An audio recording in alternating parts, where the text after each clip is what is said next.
Hi everybody and welcome back to my YouTube channel. My name is Suwilanji Simukoko and I talk about how to live a life that honors God, Christian relationships and everything else in between.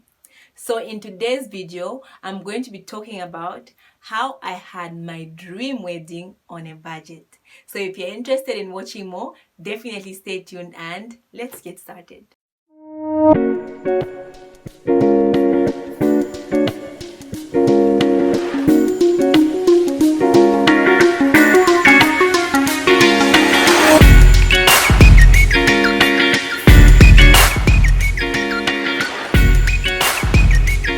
So the first thing that we did was we came up with a budget of how much money we were willing to spend on our wedding. And to come up with a budget, we had to look at the income that we were having at that particular time and how much money we were willing to save up for the wedding. So for example, your wedding budget might be 50,000. You need to make sure that whatever expenses that are going to come up for your event are within that 50,000 kwacha. But obviously there are some unforeseen expenses that you're going to incur before the wedding or even on the actual day. So make sure that you have some extra money for those things. But please, I beg of you, do not kill yourself. Please. This is just your wedding, but don't kill yourself. Don't do things that you can't manage to do. Don't do things that you can't afford to do. Just work within your means. One last thing, please always remember that God has got you and God will come through for you. You might obviously have a few things that you haven't done before the wedding, but don't panic, okay? I remember for our wedding we had like I think a week or two, and we're looking over like our budget of things that we had paid for, and we found that we hadn't paid for some other things, and we didn't know how we're going to pay for those things. But lo and behold, the Lord came through for us. So don't underestimate God. He is going to definitely come through for you. He's your heavenly Father and He wants you to have the best time ever. So He's going to definitely come through for you. And another thing I wanted to mention is that a wedding is a huge event and there's a lot of money that goes into it. So don't be afraid to ask for help. For example, have committees. I'm sure you have friends and family that are willing to put something down for you on your wedding, but don't depend on the committees, please. Yes, committees, people are going to pledge money and they always do, but don't over depend on them. Have a backup plan. Have a way that even if people don't come through for you, of which some people are going to definitely commit to their pledge, but others are not going to commit to their pledge. They will not pay up by the time that you want them to pay up. But you know, God will still bring people in your life that will still give unto you. But you know, have a committee or committees of people that are willing. Don't force nobody to be in your committee. Just ask them politely. If they decline, no hard feelings, it's fine. But I'm sure you have some people that are going to definitely come through for you and will be in your committee and they will help you towards the wedding. So yeah, and you can use that money to pay towards your event and have your wedding on a budget. So in order for you to have your dream wedding on a budget, you also have to come up with a plan of how much money you are willing to spend on your wedding. And this has to come from a place of honesty. You have to sit down with your fiancé and, you know, be real and be honest with yourselves and look at your incomes and how much money you're going to have over the next period of months towards the wedding, and then, you know, agree on how much money you're willing to spend. Don't make a budget that will make you strain yourselves. Have a moderate budget that allows you to save freely and pay for things freely without overstraining yourselves.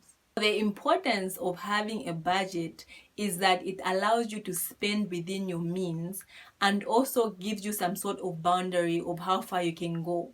For example, if in your budget the total price for the venue has been put at 10,000 kwacha, and you go looking for venues, looking at different venues, and you come across this really nice venue that is, you know, worth 20,000 kwacha, right there and then you'll be able to see that this is above my budget and I can't go as far as this, because your budget is telling you that you can only spend 10,000 kwacha on. A budget is really nothing if you don't stick to it. So make sure that even as you make your budget, you are willing and committed to sticking to that budget. An issue we have as women, myself included, is that we fail to stick to the budget because we want glamorous things, we want over the top things, and there's nothing wrong with that. But if you are trying to have your wedding on a budget, you have to let go of some of those Pinterest, photos that you see, Instagram, over the top weddings that you see, because those cost a lot of money. You have to come to a place of compromise and say, okay, I wanted this, but what can I compromise on so that I can have my wedding on a more realistic budget. So the second thing that we did was we gave ourselves enough time to plan, prepare, and save for our wedding. And the mistake I see a lot of brides making is rushing the process. There's no need for you to be in a hurry. I see a lot of brides rushing without having a proper plan of how exactly they are going to execute the wedding and all the events that come after being engaged. So you're not competing against anyone else. You can slow down, give yourself ample time to prepare and plan for it. Like for us, in our case, we had over about 10 months. We had about 10 months to a year to plan for everything that we wanted to do and to have on our wedding. You don't have to get married immediately after getting engaged, unless of course you have the money to sponsor the events that you want, or you don't want to have any events at all. But if you're like me, who wants the wedding, the reception, and everything else, make sure that you give yourself enough time to save for the wedding. And also, why are you in a hurry? Enjoy your season of being engaged. Enjoy, having the ring. Enjoy the planning process. And the process also builds you guys as a couple.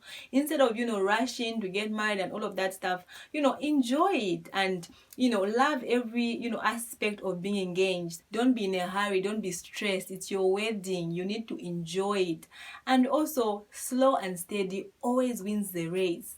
The Bible says hasty feet always miss the way. So in you being hasty and rushing to have the wedding, you might actually, forget a few things and not have the wedding that you've always wanted. But if you are, chilled about it, giving yourselves enough time, you will end up having the best wedding ever, and you live to tell about it. And the memories that you create with your fiancé will be amazing. So the third thing that we did in order for us to have our dream wedding on a budget was we looked for a venue that allowed us to bring in our own food, our own drinks, our own music system, our own decor people, and everything else. And the reason why we opted for this is that when you are having a lot of guests, for example, in our case, we had over 250 people. And if you are, if you find a venue that charges per plate, it could charge maybe 150 to 200 kwacha per plate. You find that you spend more money paying for food than anything else. So what we did in our situation was that we bought our own food and had a caterer who cooked the food. So we just paid for labor and that's it. And we found that it was way cheaper than finding a venue that makes you pay per plate. So the next thing that we did in order for us to have our dream wedding on a budget was we never had cars. What we did was we asked people in our committee that had, nice cars to be able to assist us with their cars. And, they did, and it was way cheaper for us to do that, unlike hiring cars. But then I also understand that there are people who, you might not really have people who are willing to lend you their cars. So in that case, try to hire cars that are not as expensive. Maybe you can hire an expensive car for the bride and groom, but for the bridal party, just find normal, reasonable, affordable cars, because when it comes down to it, nobody really cares about what car you came in at your wedding. Okay, maybe they do care, but it's not that big of a deal whatever car you come in, because people are not really looking at the cars. They're looking at the experience that they'll have at your wedding, how they'll feel, and they'll care about things like whether they ate enough or not. They'll care about things like whether they there was enough drinks and all of that stuff. So don't stress yourself on the cars. Don't, kill yourself trying to find an expensive limo for your bridal party. Just, do what you can manage. If you can have a limo, well, go ahead and get that limo. But if you can't, just find something reasonable within your budget that you can actually have at your wedding. So the other thing that we did in order for us to have our wedding on a budget was that we never hired a wedding choreographer to choreograph our dances. We were actually very fortunate enough to have one of the groomsmen choreograph our dances. He's actually a very good dancer, and so we asked him if he could do the dances for us, and he did. But then there are situations whereby you don't have someone in your lineup who is good with dances. What you can do in that situation is you can either find someone in your circles who knows how to dance and who can choreograph your dances for free, or if they're going to charge, you can actually negotiate a good deal with the choreographer that you're having. Or you can actually just go on YouTube and look for dances that you can incorporate with your bridal party. So that's actually one of the ways that you can save money on your wedding. So the sixth thing that we did in order for us to have our wedding on a budget was that we never had fancy things like Tiffany chairs, a photo booth, and fresh flowers. You don't need fresh flowers. First of all, they are very expensive, and if you're going to have to put on all your tables, it's going to be costly for you. You can't afford fresh flowers, maybe just for the high table, but for the rest of the tables, just have normal fake flowers. And they look just as good. Nobody's going to pay attention to the type of flowers that you have on your table. They will not remember any of those things. What they're going to remember is how you were dancing. Were you happy? Were you excited? And all of that stuff. Then when it comes to Tiffany chairs, they are quite pricey as well to have them, especially if you're having a venue that doesn't offer them in the venue package. So for us, the hall that I picked only came with banquet chairs. That meant that if I wanted Tiffany chairs, I was going to have to hire them, which is an extra cost. So what we did is we just worked with the good old banquet hall chairs, and the decor still looked just as amazing. What I would advise you to do if you're having the normal banquet chairs is make sure that you focus on the centerpieces. Add a few things on the tables. Like for me, I added candles, and I had really high, nice fake flowers and it just looked as nice.